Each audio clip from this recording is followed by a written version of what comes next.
All right. So the Vikings survived this one 19-17 against the Lions. The Lions will fall to 0-5. Minnesota increases to 2-3. Now, Goff only completed 60% of his passes for 203 yards, no touchdowns, threw a pick, was sacked 4 times, had a rating of 64.3. Not very ideal. However, they got some yardage on the ground. Jamal Williams carried the ball 13 times for 57 yards, while Swift had 11 carries for 51. They averaged 4.5 yards per carry as a whole for 108 yards and a score. Now, in the receiving game, not much really happened for Detroit. Amon-Ra St. Brown was 7 of 8 on his receptions and targets for only 65 yards. Swift caught all six of his targets for 53, and then Cephas caught all 3 of his for 38. Hawkinson 2 for 3 for 22, and that's about it. They were 3 of 11 on third down. That's good for 27%. 1 of 1 in the red zone, so obviously 100%. They kind of pushed in the turnover margin just because of the 2 turnovers by each teams. Held the ball for 27 minutes and 54 seconds. 3 flags for 30 yards. Now, the Vikings completed, Cousins, 73.5% for 275 yards, 8.1 average, 1 score, 1 pick, was sacked twice, had a rating of 94.6. On the ground, Madison carried the load. He had 25 carries. Cousins, Abdullah, and Ham each had 1 carry each. Madison had 113 yards on the ground with a long of 48, 4.5 yards per carry. As a team, 28 carries for 120 yards, a 4.3 average. And then receiving, Jefferson by far led just the entire day in receiving. 7 catches on 8 targets for 124 yards. Madison 7 of 7 for 40 and a score. Thielen 2 of 3 for 40. Conklin 2 of 3 for 25, and that's about it for the most part. Osborne did have one that I'm not sure if it hit him in the head. It kind of looked like it did, kind of like this area, kind of like helmet shoulder pad area that got bounced off, and that was the interception one. I'm not sure if he expected the ball to get thrown his way. He didn't really look like he was looking for it, but that is what it is. Football things happen, just how life is sometimes. They were 5 of 13 on third down for 38%, 1 of 1 in the red zone. Like I said, kind of pushed in the turnover margins.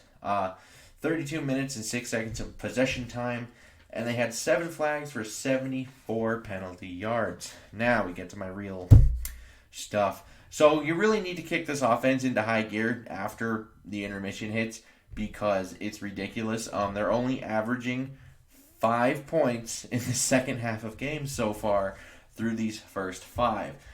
Now that actually is only 6 total second half points in the last 2 weeks. So technically an average of 3. And then just for the love of all that is holy, please stop running on like 2nd and 12. It's not good. This is a horrible idea, and I don't know why they keep doing it. I assume there's some kind of analytic somewhere that says, hey, running on 2nd and 10 is great. I don't think it is. I think for the most part what that puts you in is a lot of 3rd and long situations. So let your quarterback do quarterback things. Run this offense through Kirk Cousins. I know people don't like that idea because people don't like Kirk, but I can tell you right now it would be better than this. And kind of as a little segue, what was that 3rd and 4 play call? I genuinely want to know why you want to run direct snaps to Alexander Madison. Seems a little ridiculous to me. Because even if you look at the coverage there, I believe it was single high, and they had one-on-ones on the outside. You really feeling better about a direct snap to Alexander Madison versus a one-on-one with Thielen or Jefferson? Because I don't. Way too conservative in the second half. And just another thing I would like to point out, don't rotate tackles. That's never a good idea. I never like the idea of rotating tackles. just stick with one. I either bench one for the other, or just maybe have jumbo packages for Derazov if you don't want him starting games. But I don't think rotating is the way to go. Defensively, this is the first week they've actually allowed more points in the second half than they did the first half. Excuse me. But, 6 versus 11 points. But overall, actually wasn't too bad defensively today. They did well versus the pass, with their coverage. I thought they were pretty tight for the most part. And then pressure, they got quite a bit of pressure today. However, my one gripe with the defense so far that consists through all of these games is I am not convinced they'll be able to stop a single run game this entire season. They are so far allowed a rushing score in every single one of these games. They are allowing 4.7 yards per carry and 130 yards per game after this game. So those are their current averages at 4.7 and 130 yards per game. So I'm not convinced they will be able to stop the run. I know Michael Pierce wasn't in there today, but the Lions were down their Pro Bowl center. They were down Taylor Decker as well. Penei Sewell was kind of somewhat questionable for this game. He only had one limited practice all week. He ended up going, but you also had their two running backs in Williams and DeAndre Swift, both limited all week. So you had two running backs dealing with injuries, an injured offensive line, and if you're saying there's no Michael Pierce, that's why it wasn't very good. That's not enough of an excuse because they had to deal with more and they still couldn't stop it. They still ended up allowing over 100 yards and 4.5 yards per carry. And 4.5 yards per carry is actually kind of an upgrade. Prior to this game, they were allowing 4.8. So that 4.8 will go down to 4.7. That is their improvement. It's not enough improvement.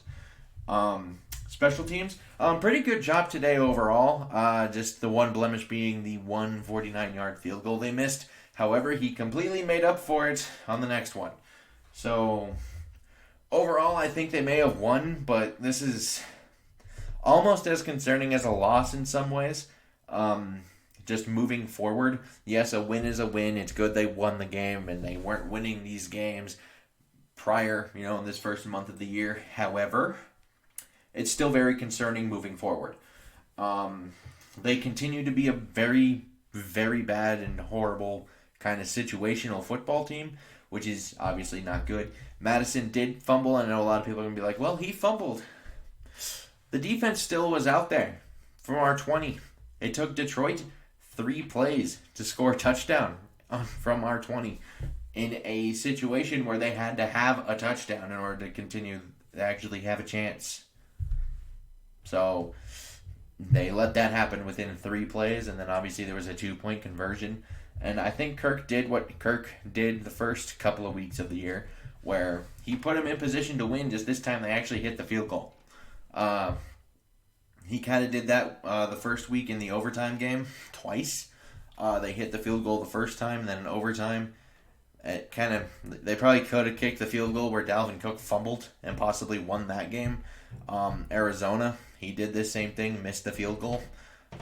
So he's kind of done what he did the first 2 or 3 weeks of the year, I thought, which was even if he didn't play great at times, he played okay and he put him in position to win late. That's what you want from your guy. That's what he does. That's what he's supposed to do. Even if he's not playing great, put us in position to win in the end, which he did. But it's kind of a mess right now. Because to me, this feels like a talented roster that's kind of getting wasted by things. Because it just has too much talent to kind of be in these kinds of situations. Detroit, this shouldn't have been a close game. And I don't want to disrespect Detroit because it's mostly just because they were very hurt. They had a lot of injuries. There's a lot of people on IR, a lot of players that would play significant snaps for them just on the injured reserve.